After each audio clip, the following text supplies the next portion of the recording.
بسم الله الرحمن الرحيم. اللهم صل وسلم على سيدنا محمد صلى الله عليه وسلم وعلى آله وأصحابه أجمعين. كل سنة وحضراتكم جميعا بخير. بمناسبة المولد النبوي الشريف. مم، إن شاء الله هعمل لكم حلقة بإذن الله عن المولد النبوي الشريف. آه، بس النهاردة بقى الحلقة بتاعتنا أو الفيديو بتاعنا عبارة عن أسئلة وأجوبة. والله في أحيانا كتير أسئلة بتطرح عليا في بنوتات جمال قوي من المتابعين بتوعي المحترمين. بيسألوني أسئلة فأنا بقول لهم أنا هجاوبكم بس في فيديو ليه عشان أعرف أشرح لهم. فبالكلام وبالكتابة وكده ممكن معرفش أشرح لهم بالظبط وجهة نظري. طيب إن شاء الله النهاردة هنقول كام سؤال كده علشان متابعيني ما يزعلوش مني ويقولوا ان انا طنشت الاسئله بتاعتهم. والله لا، بس انا بجمعهم واحب اشرحهم في فيديو وان شاء الله هنجاوب عليهم النهارده. طيب، اول حاجه وكذا سؤال جالي، عايزه ابيض حجره اولادي، ابيضها ازاي، ادهنها ازاي؟ بصي حبيبه قلبي، أه الحاجات اللي انت هتحتاجيها في البياض بتاعك هي هتبقى عبارة عن ايه؟ رولات الدهان دي بتتجاب من عند اي مواد. تمام. طيب، في رولة كبيرة وفي رولة بتبقى حجمها صغير كده، تقريبا قد حجم الصبع كده، وفي رولة اللي احنا عارفينها كلها اللي هي بتبقى العادية الكبيرة دي. فانا صراحة بجيب من نوعين، النوع الرولة الصغيرة والنوع الرولة الكبيرة. ليه؟ الرولة الكبيرة هدهن بيها الحيطة عادي جدا، الحيطة الواسعة اللي قدامي كبيرة. الرولة الصغيرة هعمل بيها ايه؟ هدهن بيها الجوانب بتاعة الحيطة، الجوانب اللي الرولة الكبيرة مش هتعرف تظبطها لي او تدخل كده بين الزاويتين كده. الرولة الكبيرة مش هتعرف تدهن في الزاوية هنا، الرولة الصغيرة هتدخل وتدهن لك كويس جدا. طب تمام. طب الأماكن المرتفعة هل أنا هجيب سلم وأدهن وأنزل وأطلع وكلام من ده؟ لا خالص، كده أنت هتتعبي جدا. هقولك طريقة سهلة وبسيطة. تجيبي إيد مقشة عندك، عصاية أو أي عصاية أنت مش محتاجاها، تركبيها في الرولة من تحت. تمام. وتدهني بيها، هتطلع معاكي تعرفي تطلعي بيها الأماكن المرتفعة اللي عندك في الحجرة. خلاص كده يبقى عرفنا ايه ادي الحاجات اللي هنستعمل. طب هنستعمل ايه تاني؟ هنستعمل جردل دهان لونه ابيض. انتي تروحي للموان قولي له انا عايزة جردل بياض لونه ابيض. هو بيبقى فيه كيلو وفيه 2 كيلو وفيه حاجة كده يعني تقريبا. انتي تروحي تقولي له عايزة جردل ايه. شوفي الاول حجم الاوضه بتاعتك، هل محتاج كيلو 2 كيلو؟ اللي كبيره محتاجه جردل كبير، صغيره هتحتاجي جردل صغير. تجيبي بتبقى تقريبا اسمه 3 سبعات، هو جردل ابيض بطانه، هو دوت تجيبيه. وفي نوع تاني برضو من البياض، هو ده اللي انا بديها وشين، ولو كان عندي اللون كان غامق بديها 3 وشوش. هو الموضوع متعب مش سهل، هو يعني مش سهل وبسيط قوي زي ما انتم متخيلين. لا، الموضوع صعب جدا ومتعب وممكن ياخد معاكي 4 5 ايام. واحنا حاليا اهو دخلنا خلاص على الشتاء، فممكن ياخد معاكي اسبوع عشان ايه؟ الحجرة تنشف كويس. طيب هجيب جردل ابيض دهان، خلاص، اللي هو ال3 سبعات ده ببطانة. بعد ما ادهن، هدهن ازاي بقى؟ هخفف الدهان بتاعي ده. هجيب رتل ميه وادلقه على ايه؟ على الجردل بتاعي الدهان دوت. واجيب عصايه برضو واقلبه كويس جدا جدا، واتاكد اللي هو كله اندمج مع بعضه، كله بقى نفس السيوله مع بعضها، ما يبقاش اللي فوق خفيف واللي تحت تقيل، كده هيلطش معاك على الحيطه ومش هيبقى حلو. لازما اتاكد الايه اللي كله اندمج مع بعض كويس جدا. واقعد اقلب فيه كتير جدا يعني. طيب تاني حاجه هعمل ايه؟ بعد ما ادهن الوش الاول واسيبه، انا بقولك لو في الصيف ممكن تدهني وشين وتلاتة كمان، يعني في خلال فتره اليوم كله ممكن تدهني وشين. انما بما ان احنا في الشتاء فلازما بعد يعني تقعدي وش وتقعدي يوم، ويمكن كمان ما ينشفش لو الأوضة ما فيهاش تهوية كويسة، ممكن تقعدي يومين كمان. فتستني عليه لغاية الوش دوت ما ينشف اللي انت دهنتيه، وتجيبي بقى النوع التاني اللي هو بيبقى برضو دهان ابيض.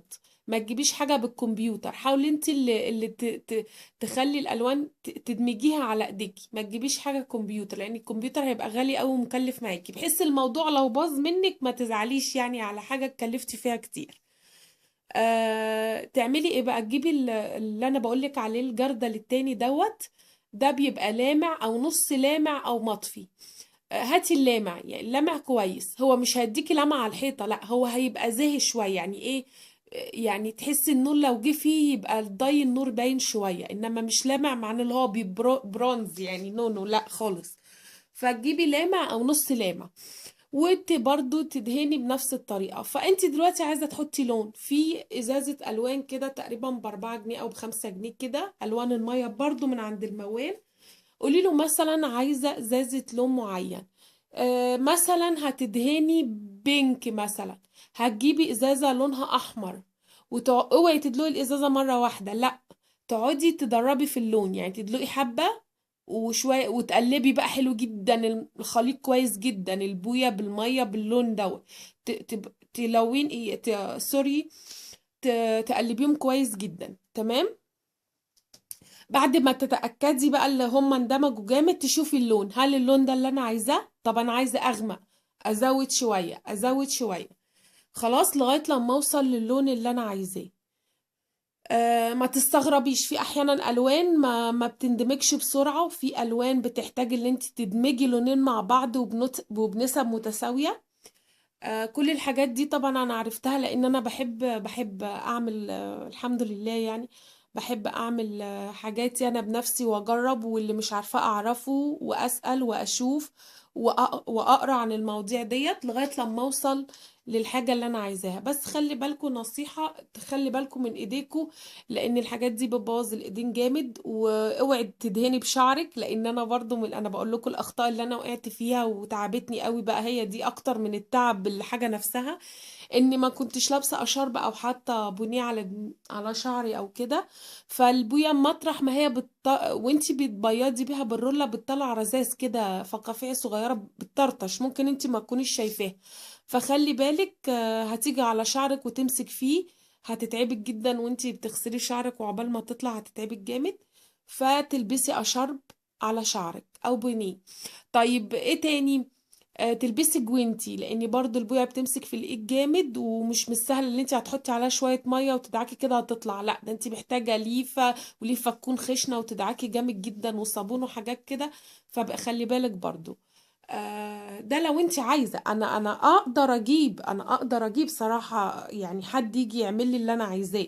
يعني انا اقدر اجيب، زوجي يقدر يجيب لي الحد اللي يجي يعمل لي اللي انا عايزاه، بس انا اللي احب اخد التجربه بنفسي.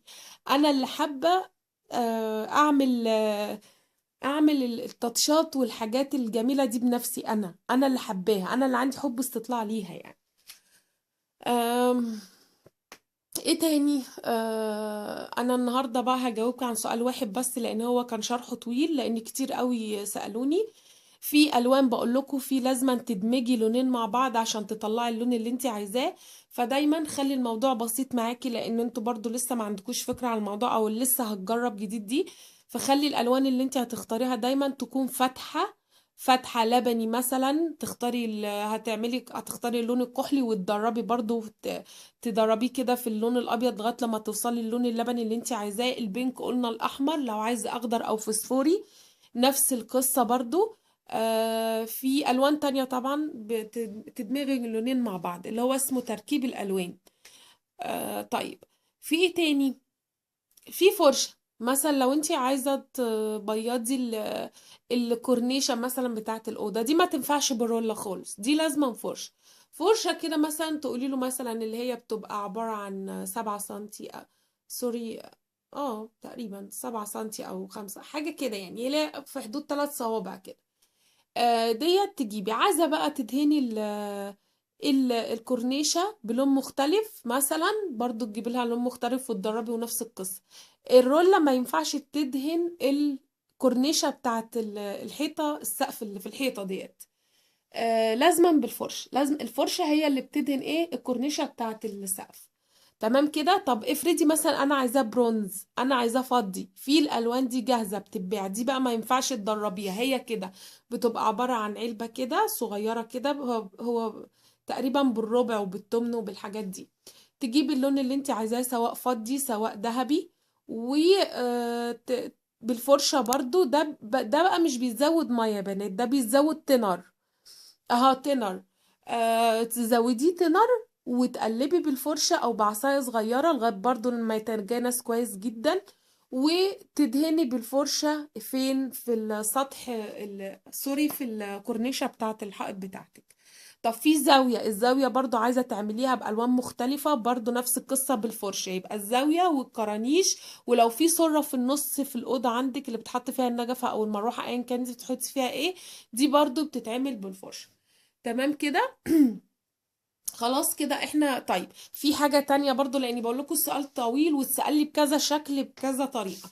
طب في واحدة حبيبتي بتقول لي انا حجرة بنتي لونها بني بني غامق، الدولاب والسراير بتاعتها والحاجات دي، اعمل لها لون ايه؟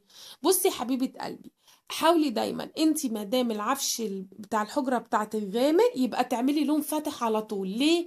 هو ده اللي هينطق لك العفش بتاعك. هي مثلا لون لون بني غامق، اوكي. طيب انت دلوقتي قدامك كذا لون، هي البنت عايزه تعمل بينك، تقدري تعملي لها بينك، بس مش البينك الغامق، نو. لازما ما دام العفش غامق يبقى هتعملي الالوان البودره، الالوان الفاتحه جدا. تقدري تعملي لها بينك بودرة فاتح جدا، تقدري تعملي لها لون سكري اللي هو الأصفر الفاتح جدا، تقدري تعملي لها لون اوف وايت كافيه اللي هما يعني بيج فاتح جدا. فاهمة ازاي؟ ما ينفعش تعملي لون غير. افرض هي مثلا عايزة تعمل لون موف زي أوضة بنتي هايدي، هتعملي ايه؟ مش هينفع نفس اللون هايدي لان انا عاملاه غامق، لان الأوضة بتاعتها فاتحة. فانتي تعملي ايه؟ تخليه لونه فاتح جدا، هيبقى موف ايه بودرة فاتح قوي. خلاص ليه؟ لان ده اللي هيظهر الحجرة بتاعت بنتك مهما كان لونها غامق إيه هو. انما لو لونها فاتح تقدري بقى لو عايزة تغمقي شوية في اللون فتقدري تلعبي فيه يعني. ايه تاني؟ انا بفتكر بس في الموضوع ده بالذات، لان السؤال ما كنتش متوقعه ياخد كتير كده. الموضوع مش سهل يا بنات، الموضوع صعب، بتاع اللي انتي تبيضي الاوضه بنفسك وهتتعبي ونفسك هيتقطع وهتقعدي كذا يوم فيها.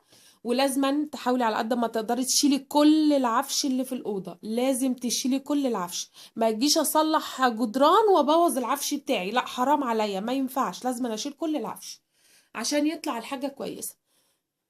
آه في ورق كمان برضو بيتلزق في ستيكر كده، بيبقى عريض دايما بيتلزق في أوضة الأولاد. عايزة تجيبي تعلقي، لو انت ما عندكيش كرانيش تقدري تجيبي وتعلق تلزقيه انت من فوق. في نوعين، في بيبقى فيه لزق في ظهره، وفي من نوع تاني بيبقى انت في نوع غيرها كده بيديهولك ليب بتدهنيه بالفرشة في ظهر الورق وتطلعي تلزقيه. خلاص. ويا ريت يبقى حد معاكي عشان ما يطلعش منك معوج ولا مش متظبط وكده وتبقي متضايقه ومش هتعرفي تعمليه لوحدك اصلا، لازم يبقى حد معاكي برضه. وندمج الالوان مع البويه مع الميه كويس جدا، هو رتل ميه كويس، انا ما بحبش خففه قوي عشان ما يطقش من على الحيطه. تمام كده. طيب ان شاء الله. انا كنت فاكره هقول اسئله واجوبه كتير، بس كفايه كده. شكرا للمتابعين قناة أسرار شيري. وديت اسمها ايه؟ بسم الله الرحمن الرحيم. الشمعة اللي انا عملتها معاكم، انا حطيتها عندي حامل كده جميل قوي، حطيتها فيه وشغلاها، انا منوراها على فكرة، شوفوا انا دي الشمعة المائية، دي الشمعة المائية. تمام بصوا شغالة. انا عشان هزيتها كده فالمية تقريبا جت على الفتيل هدت النار شوية. وحطيت الغطا دوت كده جميل، وعلقتها كده، هي كانت اصلا بسلاسل كده جميلة قوي. برضو كانت حاجة عندي واستفدت. يا رب يعجبكم الفيديو، ولو عجبكم دوسولي لايك وشير وسبسكرايب الاشتراك عشان يوصل لكم كل جديد من قناة أسرار شيري. ويا ريت تشيروا لي الفيديو مع كل أصحابكم لو عجبكم. شكرا، والسلام عليكم ورحمة الله وبركاته.